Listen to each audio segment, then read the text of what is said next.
The day Moe strutted into our backyard, I knew my life was about to change. He was this tiny tabby with a swagger that screamed he owned the place, his green eyes locking onto mine like he was sizing me up. I was smitten, but I had no idea how this cat would turn our quiet home into a whirlwind of fur, chaos, and love. I texted Moe's owner, half joking that he might never leave because my husband was already head over heels. She replied with a bombshell. Their kids were allergic, so Moe needed a new home.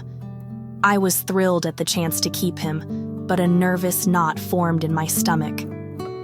We already had Peter, our laid-back golden retriever, who was sweet but not exactly used to sharing the spotlight. Could our home handle a cat with so much attitude? Moe didn't just walk into our house, he claimed it.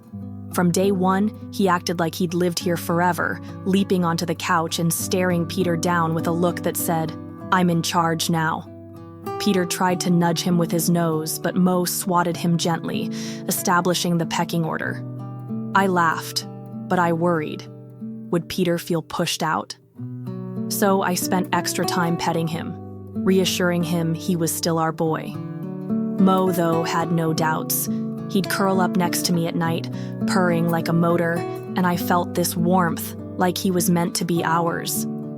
2 months later, we brought home Henry, a gangly mutt with floppy ears and a heart as big as his paws. I thought Moe would lose his cool, but he just sat on the windowsill, watching Henry bound around like a furry tornado. Henry tried to play, lunging at Moe with playful barks, but Moe wasn't having it. One hiss and a quick paw swipe, and Henry backed off, tail wagging but eyes wide. I was relieved, but I couldn't shake the feeling that Moe's iron grip on the house might be tested someday.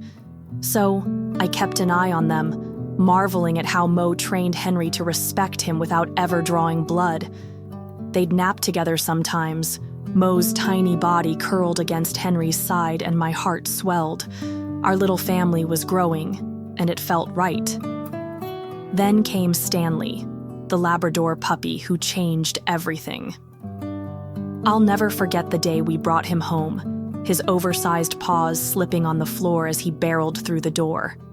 He was a ball of energy, all wagging tail and slobbery kisses, but I could see Moe's eyes narrow from across the room. Stanley didn't just want to play. He wanted to dominate, to make Moe his personal chew toy. My stomach twisted. Moe had ruled Peter and Henry, but Stanley was different, relentless. Could Moe handle this? Stanley would chase Moe, yipping and nipping at his tail, but Moe stood his ground, cool as ever. He'd perch on the back of the couch, tail flicking, and swat Stanley's nose when he got too close. I'd cringe, expecting a fight, but Moe never hurt him. Instead, he'd let Stanley rub against him when he was in the mood, like a king granting a favor. Stanley, though, was stubborn. He'd keep pouncing, keep trying, until Moe finally gave in, batting at him playfully. I started to relax, but I couldn't help wondering, would they ever really get along? Or was this just a truce? One evening, I caught them in a moment that stopped me cold.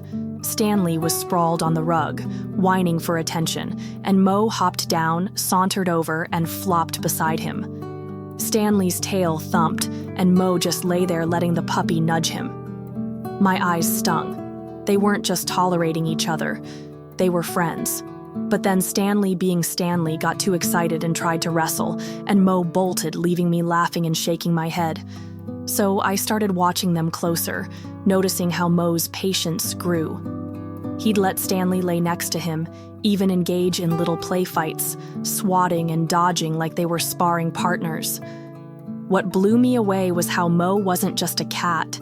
He acted like one of the dogs, trotting along on our walks through the woods, his tiny legs keeping pace with Peter, Henry, and Stanley.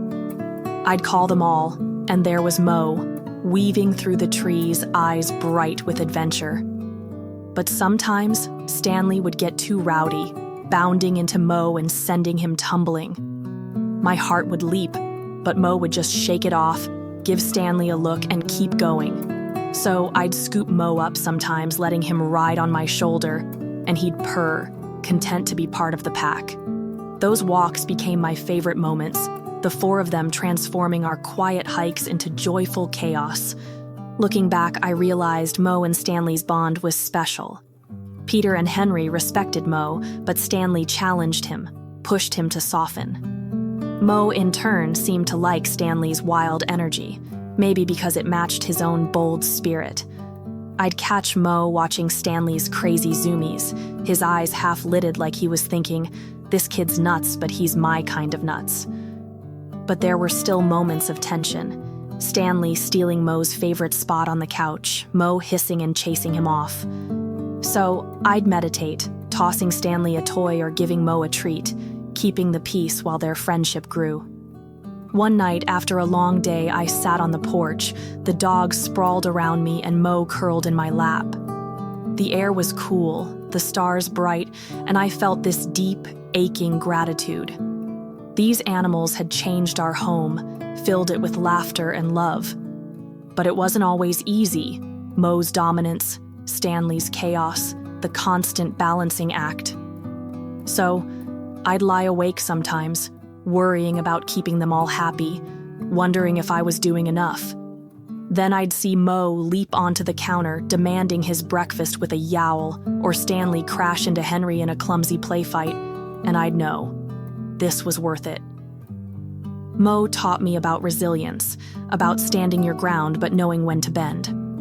Stanley showed me joy, the kind that doesn't quit even when it's met with a hiss. Together, they turned our house into a place where every day felt alive, unpredictable, and full. I'd watch them wrestle, nap, or tear through the yard, and I'd feel like the luckiest person alive to witness it. But I'd also hold my breath, knowing how fragile it all was, how much I loved them and feared losing them someday. So, I'd hug them a little tighter, let them sleep on the bed even when they hogged it, because these moments were everything. As I write this, Moe's napping on the windowsill, Stanley's chewing a squeaky toy, and Peter and Henry are snoring nearby. They're my family, my heart, and I can't imagine life without them. Moe came into our yard that day and didn't just find a home, he built one with Stanley as his unexpected partner in crime.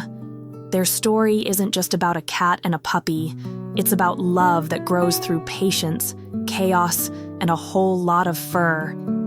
Thank you for watching. If you like the story, feel free to comment, like, and subscribe. See you in the next video.